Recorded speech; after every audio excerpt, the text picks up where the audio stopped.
අද අපි බලන්න යන්නේ ෆියුචර් එකෙන් ආපු වගේ පේන ලෙජෙන්ඩරි හයිබ්‍රිඩ් ස්පෝර්ට්ස් කාර් එකක් BMW i8.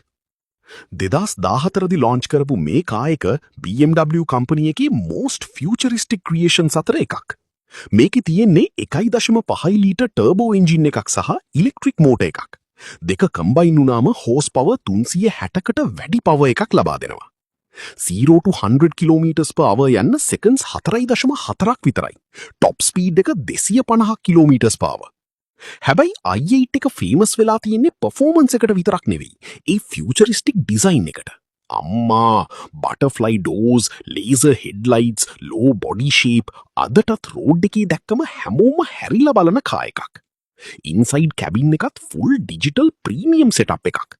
ඩ්‍රයිව් කරනකොට ස්පේස්ෂිප් එකක් වගේ ෆීලිං එකක් දෙනවා. BMW i8 කියන්නේ ෆියුචර් වයිබ් එකක් තියෙන අයිකොනික් මෂින් එකක්. 100%